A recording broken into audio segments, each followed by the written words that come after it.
کہ درس تھا، وعظ تھا، افتاح تھا، تصنیف تھی، تالیف تھی، محراب تھی، منبر تھا۔ صوفیہ کہتے ہیں کہ خانقاہ تھی، کہ دعا تھی، جھاڑ تھا، پھونک تھا، ورد تھا، وظیفہ تھا، شغل تھا، تحنس تھا، چلہ تھا، گریا تھا، بکا تھا، وش تھا، حال تھا، کشف تھا، کرامت تھی، فقر تھا، فاقہ تھا، زہد تھا، قناعت تھی، کنکریاں دی جاتی تھیں کہ کھارے کنووں کا پانی میٹھا ہو جائے گا، بچوں کے سروں پر ہاتھ پھیرا جاتا ہے، جس کو جو کہہ دیا جاتا ہے پورا ہوتا ہے۔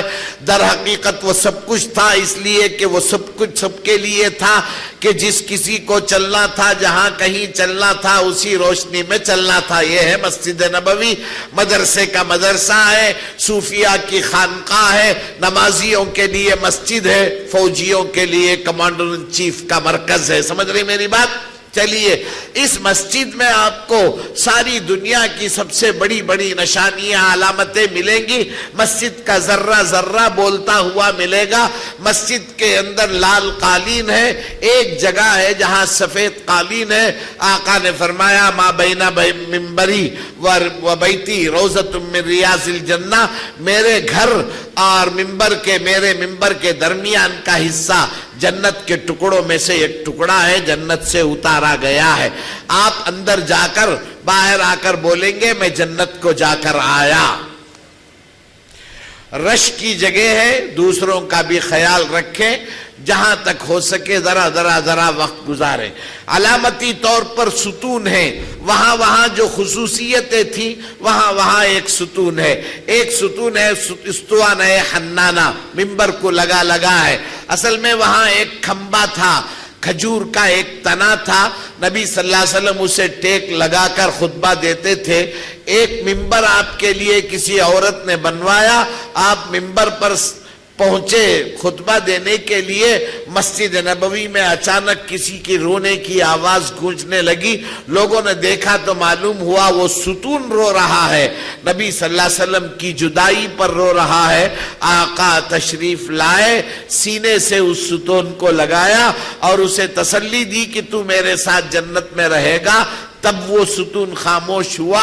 جہاں وہ ستون تھا اب ایک ستون رکھا گیا ہے، بڑا سا ستون، اس کا نام حنانہ ہے، رونے والا ستون۔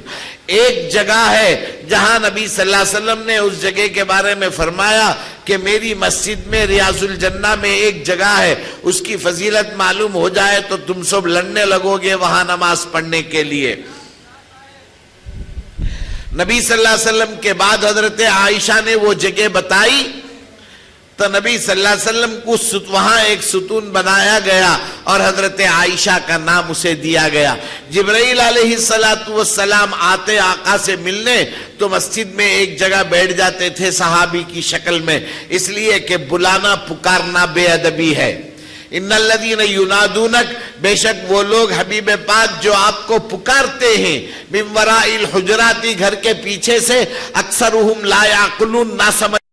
نبی صلی اللہ علیہ وسلم کی بچیاں زینب ہیں، ام کلثوم ہیں، اور اللہ سلامت رکھے نبی صلی اللہ علیہ وسلم ہماری مائیں ہیں، عائشہ ہیں اور دوسری ام حبیبہ ہیں، یہ سب ہیں۔ نبی صلی اللہ علیہ وسلم کی دو پھوپیاں ہیں، عاتقہ ہیں، صفیہ ہیں، اور بہت سارے، حضرت عثمان غنی رضی اللہ عنہ ہیں، یہ سب جنت البقیع میں آرام کر رہے ہیں، وہاں ان کی بھی زیارت کریں۔ بہرحال عزیزان محترم، مدینے سے متعلق بہت ساری باتیں بولنے کی ہیں لیکن موقع نہیں ہے، زندگی میں موقع ملا تو پھر میں عرض کروں گا۔ اللہ تعالی ہمارے وہاں جانے کو قبول فرمائے اور ہماری حاضری کو اللہ قبول فرمائے۔ آقا نے فرمایا میرے اس دنیا سے پردہ کرنے کے بعد جو میری قبر پر حاضر ہوا وہ یہ سمجھ لے کہ وہ میرے سامنے حاضر ہوا۔ اب آقا کے سامنے جب ہم حاضر ہوں تو کیسے رہنا چاہیے، کیا کرنا چاہیے، آپ سوچیں۔ کوئی نعت یاد کر کے جائیں، سنائیں۔ جیسے اعجاز بھائی نے کہا مجھے بہت ساری نعتیں یاد ہیں، اللہ کا احسان ہے، میں شاعر ہونے کے باوجود نعت لکھنے کی ہمت نہیں کر پایا، پتہ نہیں کیا بات ہے، مجھے ہمت نہیں ہوئی۔ لیکن علامہ بصیری کی مولا صلی وسلم دائما ابدا سے لے کر بہت سارے علامہ جامی کی فارسی نعت سے لے کر عربی، فارسی، اردو اور تامل اور ہر زبان کی نعت میں نے یاد رکھی ہے۔ آقا کے دربار میں رات کو جب تنہائی ملتی ہے، خاموشی ملتی ہے، لوگ کم ہوتے ہیں اور اپنے گھروں میں نیند کے مزے لے رہے ہوتے ہیں، اس وقت جب تک مجھ میں کھڑنے کی طاقت ہوتی ہے میں کھڑ کر آقا کے دربار میں آہستہ آہستہ پڑھ کر سناتا ہوں جو مجھے یاد ہے، اور جب تھک جاتا ہوں تو بیٹھ کر پڑھ کر سناتا ہوں کہ پیروں میں طاقت نہیں ہے۔ آپ حضرات بھی اچھا السلام علیکم، چل تو میں ایسا سلام نہ کریں آقا کے دربار میں۔ آپ کا سلام ایسا ہو کہ میرا تو دل کرتا ہے کہ یہی گروں اور جان دے دوں آپ کے قدموں میں۔ ایسا سلام آپ کا ہونا چاہیے، بڑے پیار سے، بڑی محبت سے۔ وہاں حضرت ابو بکر صدیق رضی اللہ عنہ یار غار ہیں، وہاں حضرت عمر فاروق رضی اللہ عنہ ہیں، جن کے بارے میں آقا نے فرمایا میرے بعد نبی ہوتا تو عمر نبی ہوتا، وہ جدھر سے گزرتا ہے ادھر سے شیطان نہیں گزرتا، اس لیے بڑے پیار سے دیکھیں۔ مکے میں غار ہیرا ہے، غار ثور ہے، یہ سب دیکھنے کی جگہیں ہیں، جہاں جہاں جتنا موقع ہو سکے دیکھیں۔ اللہ تعالیٰ آپ کے سفر کو، ہم سب کے سفر کو قبول فرمائے، بار بار حاضری کا موقع نصیب فرمائے۔ وآخر دعوانا ان الحمدللہ رب العالمین۔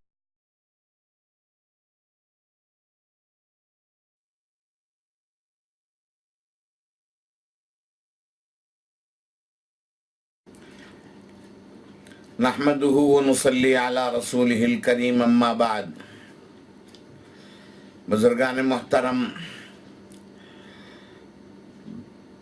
حج سے فارغ ہو کر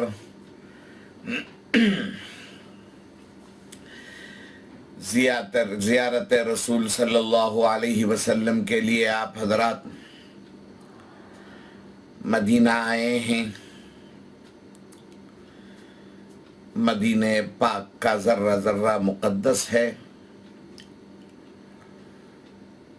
کچھ زیارت کی جگہوں کا میں تذکرہ کروں گا۔ کچھ مساجد ہیں، ریاض الجنہ کے کچھ ستون ہیں، جنت البقیع ہے۔ چلیے بسم اللہ۔ پہلے نمبر پر مسجد قباء ہے۔ میری بات کے ساتھ ساتھ پیچھے آپ کو مسجد کی 2-3 تصویریں نظر آئیں گی۔ یہ مسجد قباء ہے، اسلام کی پہلی مسجد۔ لَمَسْجِدٌ نُسِّسَ عَلَى التَّقْوَى مِنْ أَوَّلِ يَوْمٍ أَحَقُّ أَن تَقُومَ فِيهِ رِجَالٌ يُحِبُّونَ أَن يَتَطَهَّرُوا وَاللَّهُ يُحِبُّ الْمُطَّهِّرِينَ۔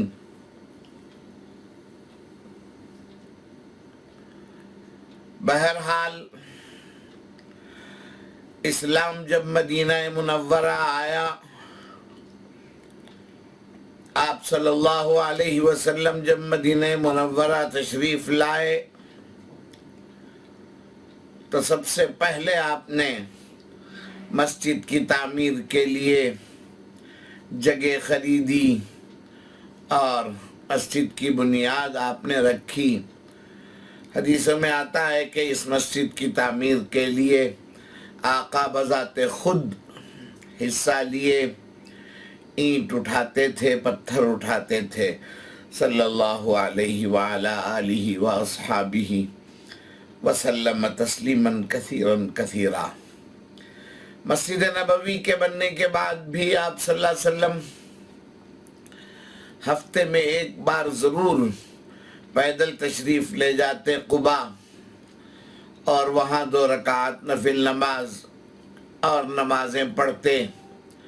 آپ صلی اللہ علیہ وسلم نے فرمایا کہ اس مسجد میں اس کی مختلف شکلیں آپ کو دکھائی دے رہی ہیں، اندر کے محراب کا بھی حصہ دکھائی دے رہا ہے، جھومر بھی نظر آ رہا ہے۔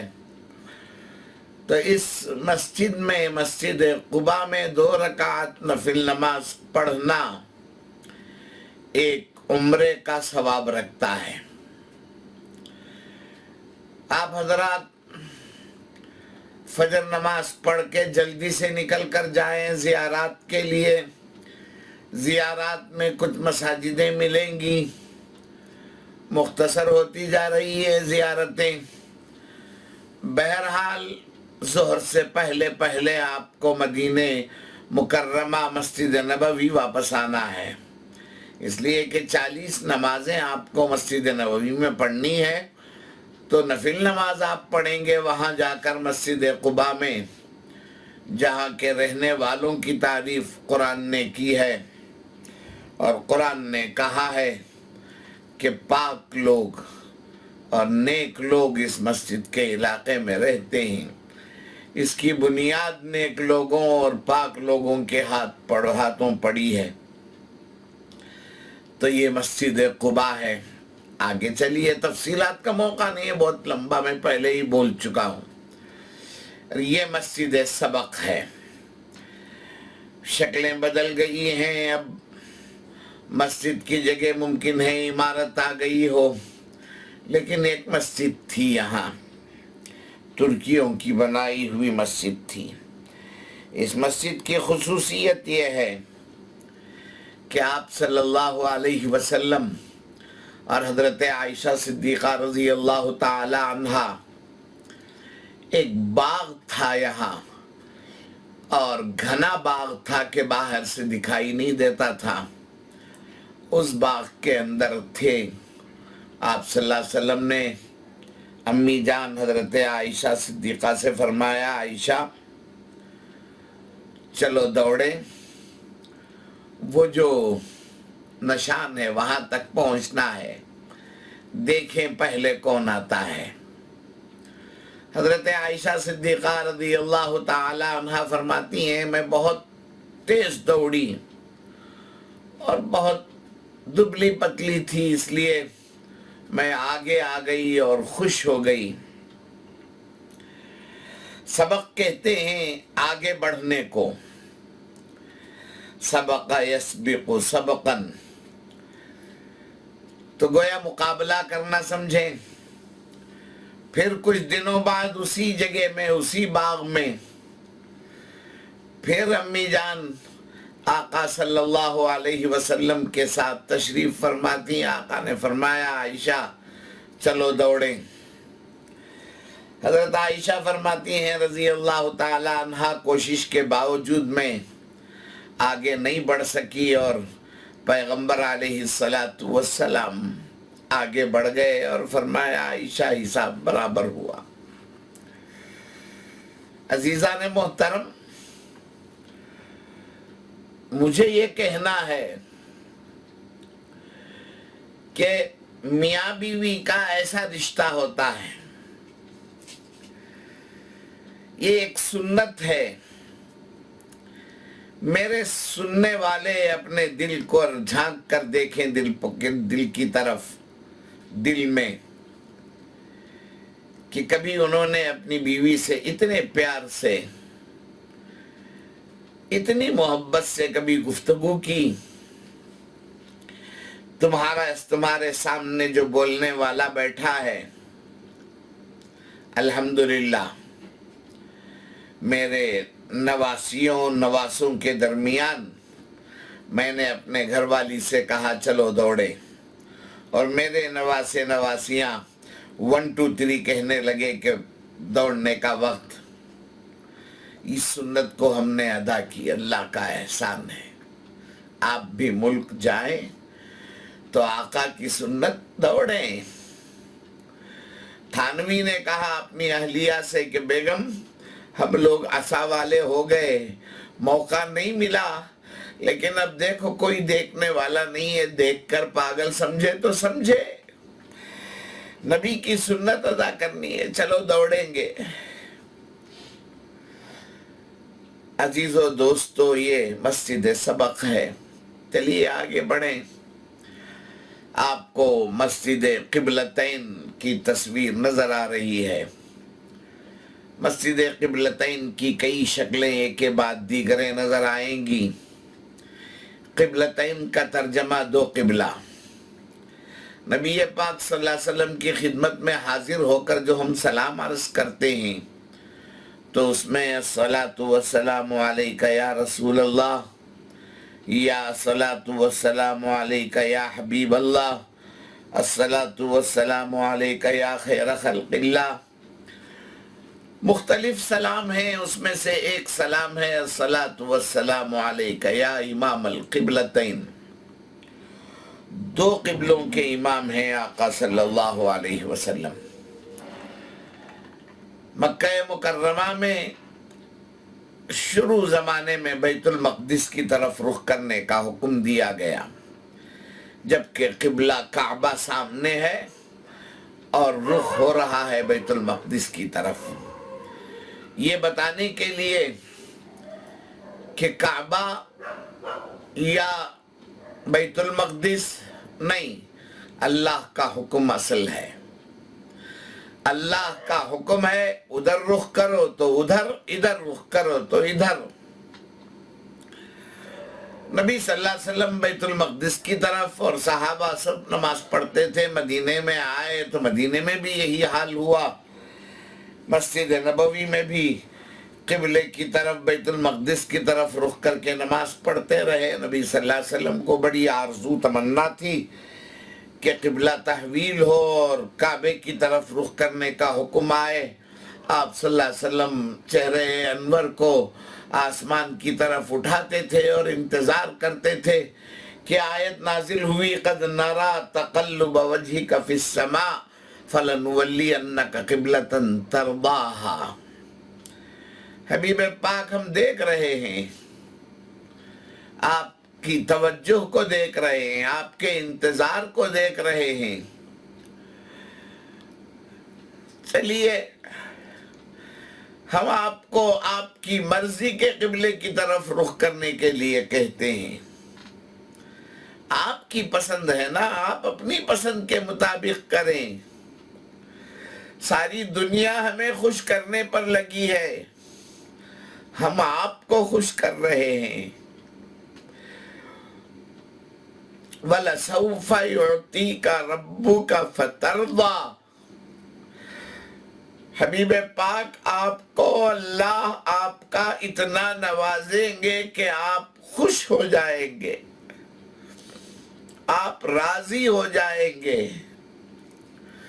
آپ کی رضامندی ہمیں پیاری ہے۔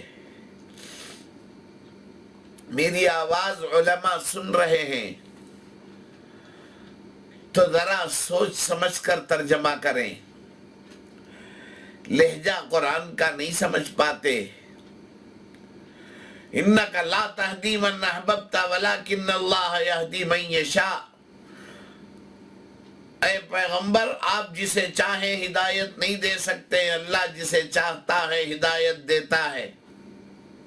یہی ہے ترجمہ، لیکن لہجہ یہ نہیں ہے۔ اللہ پاک فرما رہے ہیں حبیب پاک آپ کے بلانے کے باوجود کوئی ایمان نہیں لایا تو اس میں آپ کو پریشان ہونے کی ضرورت نہیں ہے، آپ کی ذمہ داری نہیں ہے۔ آپ کیوں غمگین ہو جاتے ہیں؟ آپ کیوں کروٹیں بدلتے ہیں؟ نیند کیوں خراب کرتے ہیں؟ آپ بیمار کیوں پڑنا چاہتے ہیں؟ آپ مطمئن رہیں، ہدایت تو ہماری ذمہ داری ہے، دے نہ دے نہ دے، آپ غمگین نہ ہو۔ یہ ہے ترجمہ۔ یا ایھا المزمل قم اللیل الا قلیلا کا ترجمہ کرنے والے ایسا لہجہ اختیار کرتے ہیں کہ پیغمبر علیہ السلام ساری زندگی سوتے رہتے ہیں، اللہ پاک کہتا ہے اٹھیے نماز پڑھیے۔ نعوذ باللہ، آپ کے تو پیروں میں ورم آ جاتا تھا۔ اللہ فرما رہے ہیں تھوڑی دیر آرام کریں آقا، مزمل راحت لیں۔ آپ آدھی رات عبادت کر لیں تو آدھی رات سوئے نہیں، چلیے پونی رات عبادت کر لیے، پاؤ رات تو سو لے۔ توہین نہیں کی جا رہی ہے یہاں، نعوذ باللہ من ذالک۔ چلیے ایک صحابی مسجد نبوی میں، جہاں تک مجھے یاد ہے شاید عصر کی نماز ہے، کعبے کی طرف رخ کر کے آقا کی امامت میں نماز پڑھے، اور پڑھنے کے بعد وہ صحابی رضی اللہ عنہ اپنے محلہ آئے تو یہ جو مسجد آپ دیکھ رہے ہیں مسجد قبلتین، یہاں جو مسجد تھی اس مسجد میں نماز ہو رہی تھی اور رخ ان کا بیت المقدس کی طرف تھا۔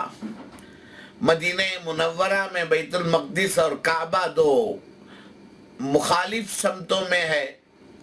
کعبے کی طرف رخ کر کے آپ نماز پڑھیں گے تو آپ کی پیٹھ بیت المقدس کی طرف ہوگی۔ بیت المقدس کی طرف رخ کر کے نماز پڑھ رہے تھے صحابہ تو ان کی پیٹھ کعبے کی طرف تھی مدینہ منورہ میں۔ انہوں نے دیکھا کہ ابھی تک ان لوگوں کو خبر نہیں ہے کہ کعبہ تحویل ہو گیا اور قبلہ تحویل ہو گیا اور کعبے کی طرف رخ کرنے کا حکم آ گیا۔ انہوں نے باہر سے آواز لگائی، نماز پڑھنے والوں، میں مسجد نبوی میں نماز پڑھ کے آ رہا ہوں، قبلہ بدل گیا ہے، اب کعبے کی طرف رخ کر لو۔ تو صحابہ جہاں کھڑے تھے وہیں کھڑے کھڑے مڑ گئے اور چہرہ جدھر تھا ادھر پیٹھ ہو گیا اور ساروں کا رخ کعبے کی طرف ہو گیا، اور بیچارے امام صاحب سب سے پیچھے رہ گئے، یقیناً پیچھے رہیں گے۔ پھر امام وہاں سے آہستہ آگے بڑھ کر آئے اور سب کے سامنے کھڑے ہو کر انہوں نے بقیہ نماز پوری کی۔ تو اس مسجد کا نام مسجد قبلتین ہے، دو قبلوں والی مسجد، کہ ایک نماز دو قبلوں کی طرف وہاں ہوئی ہے، اس طرح ہم نے بزرگوں سے سنا ہے۔ بہرحال اس کی مختلف شکلیں آپ نے دیکھی، موقع ہوا گئے، برکت ہے برکتن تبرکن، 2 رکعت نفل نماز پڑھیں۔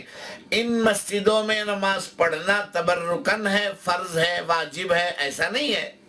ہمیں برکت ہر ذرے میں برکت ہے۔ جیسے میں نے شاید کہا ایک بزرگ کے پاس ایک حاجی صاحب جانماز لا کر دیے تو بزرگ بیچاروں نے انہوں نے اسے آنکھوں سے لگایا، بوسہ دیا، سینے سے لگا کر شکریہ ادا کر کے رکھ دیا۔ حاجی صاحب کے جانے کے بعد وہاں جو مریدین تھے وہ کہنے لگے حضرت یہ جانماز تو یا تو ترکی کا بنا ہوگا یا چین کا بنا ہوا ہوگا، اسے کیا بوسہ دینا؟ تو بزرگ نے فرمایا نہیں، ترکی چین کو نہیں، میں اس ہوا کو بوسہ دے رہا ہوں جو ہوا مدینہ منورہ کی ہے اور اس جانماز کو لگی ہے۔ اس ہوا سے ہمیں پیار ہے، یہ محبت ہے مدینے سے۔ میں نے شاید کہا، یاد نہیں آ رہا ہے مجھے، کہ ایک مرتبہ طوفان آ گیا مسجد مدینہ منورہ میں اور تیز ہوا چلی تو دھول اڑی، صحابہ کرام نے رومال اپنے ناک اور چہرے پر رکھا تو آقا نے فرمایا ہٹاؤ، یہ مدینے کی دھول ہے، جس کی ناک میں اور جس کے حلق میں چلے جائے اسے جزام اور برس کی بیماری نہیں آئے گی۔ یہ ہے مدینہ منورہ۔ چلیے مسجد قبلتین کے بعد جو مسجد آپ دیکھ رہے ہیں اس کی بھی 2-4 شکلیں ہیں۔ یہ مسجد امام بخاری ہے۔ اسے آپ جانے کے لیے زیارت والوں کو پکڑنے کی ضرورت نہیں ہے۔ مسجد کے قبلے کے اپوزٹ سائڈ میں پیچھے آئیں گے تو آپ کو پیچھے یہ مسجد مل جائے گی اور شارع ستین کے اندر ہی ملے گی یہ مسجد، بالکل پیچھے بائیں طرف یہ مسجد ہے، مسجد امام بخاری۔ حضرت امام بخاری رحمت اللہ علیہ کے بارے میں آتا ہے کہ یہیں آ کر اسی جگہ بیٹھ کر وہ بخاری کی حدیثیں جمع کرتے تھے اور لکھتے تھے، اس لیے اس مسجد کا نام مسجد امام بخاری رکھ دیا گیا ہے۔ تفصیلیں سنانے کا موقع نہیں ہے۔ یہ مسجد غمامہ ہے، یہاں 2-3 تصویریں آپ دیکھ رہی ہیں، مسجد دیکھ رہے ہیں مسجد غمامہ کی۔ یہ مسجد ہے، یہاں پہلے میدان تھا اور نبی پاک صلی اللہ علیہ وسلم عید کی نماز کے لیے یہاں تشریف لاتے تھے اور یہاں عید کی نماز پڑھتے تھے، اس لیے اس جگہ جو بنائی گئی ہے مسجد، اس مسجد کا نام مسجد غمامہ ہے۔ آپ نے اس کی تصویریں دیکھی، گئے تو وہاں بھی آپ 2 رکعت نفل نماز تبرکن پڑھ لیں۔ یہ مسجد اجابہ ہے۔ مسجد اجابہ پہاڑوں کے چٹانوں کے درمیان ایک جگہ تھی۔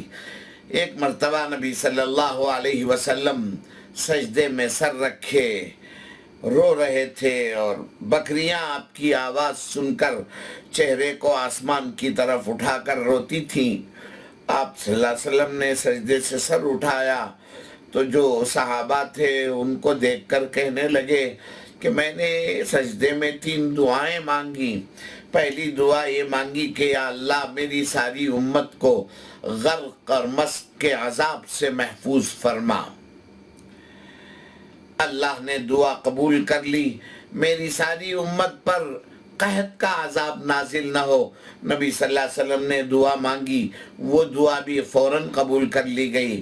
اور ایک دعا تیسری جو تھی اسے موقوف کی گئی، انہیں قبول نہیں ہے بلکہ شرط کے ساتھ مشروط کر دی گئی اس دعا کو کہ نبی صلی اللہ علیہ وسلم نے فرمایا میں نے اللہ سے کہا پروردگار میری امت پر غیروں کے تلوار کو مسلط نہ فرما، یعنی مطلب میری امت پر غیر حملہ نہ کر سکے، میری امت کو غیر نہ مار سکے، اور میری امت کو سربلندی اور طاقت عطا ہو اور غیروں کا زور میری امت پر نہ چلے. یہ دعا نبی صلی اللہ علیہ وسلم نے مانگی تو اللہ نے فرمایا یہ دعا بھی قبول ہے لیکن مشروط. اگر آپ کی امت کی تلوار آپ کی امت کی گردن پر نہ اٹھے اور آپ کی امت کو مارنے نہ لگے، آپس میں لڑنے نہ لگے، تو آپ کی امت کو کوئی اور نہیں مار سکتا. لیکن آپ کی امت چھوٹی چھوٹی بات میں آپس میں اختلاف کرنے لگے اور یہ سب ہو جائے تو اس کے بعد تو ہر ایرا غیرہ آپ کی امت کو مار سکے گا. عزیزان محترم، منفعت ایک ہے اس قوم کی، نقصان بھی ایک. علامہ اقبال کا شعر ہے، قطعہ ہے، منفعت ایک ہے اس قوم کی، نقصان بھی ایک. ایک ہی سب کا نبی، دین بھی ایمان بھی ایک، حرم پاک بھی اللہ بھی قرآن بھی ایک. کیا بڑی بات تھی ہوتے جو مسلمان بھی ایک. فرقہ بندی ہے کہیں اور کہیں ذاتیں ہیں، کیا زمانے میں پنپنے کی یہی باتیں ہیں.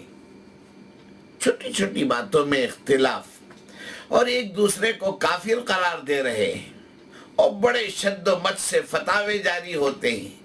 یہ کوشش نہیں ہوتی کہ امت جڑے، اور جڑنے کے لیے ایک پلیٹ فارم پر بلایا جاتا ہے تو تھوڑی دیر کے لیے جڑ جاتے ہیں اور پھر اپنا فتویٰ وہی اختلاف.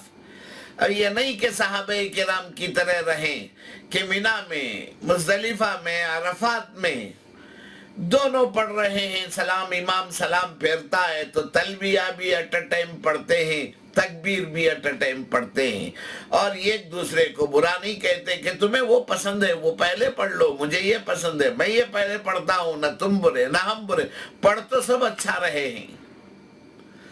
منا من یلبی فلا ینکر علیہ ومنا من یکبر فلا ینکر علیہ، یا کما قال الصحابۃ رضی اللہ عنہم اجمعین. ایسا تھا ان کا مزاج. اور ایک ہم ہیں کہ چھوٹی سی بات ہوتی ہے اس پر ساری نمازیں تمہاری ضائع، میری ایک نماز صحیح باقی تم سب غلط. اللہ ہم سب کی حفاظت فرمائے. یہ مسجد اجابہ ہے عزیزان محترم. چلیے اس کے بعد ہم آگے بڑھتے ہیں تو یہ مسجد سبعہ ہے، 7 مساجد ہیں. یہاں اصل میں مختلف قسم کی جنگیں ہوئی. نبی صلی اللہ علیہ وسلم کو معلوم ہوا کہ پوری طاقت سے لوگ آ رہے ہیں تو حضرت سلمان فارسی رضی اللہ عنہ کا مشورہ تھا کہ یا رسول اللہ ہم لوگ جب وہاں تھے تو ایسا بھی جنگ کرتے تھے کہ ہم اپنے اطراف خندق کھود دیتے کہ دشمن اتر کر نہ آ سکے اور مقابلہ جاری رہتا تھا. ایسے ہی کریں گے. تو خندق کھودی گئی اور بہت بڑی خندق کھودی گئی، سارا راستہ بند کر دیا گیا. خندق کھودنے میں پیغمبر علیہ السلام بذات خود شریک تھے. آپ کے پیٹ میں پتھر بندھے تھے، بھوک کی شدت کی وجہ سے. اللہ اکبر، ٹھٹرتی ہوئی سردی کا زمانہ تھا. مدینہ منورہ کی سردی، اللہ اللہ اللہ،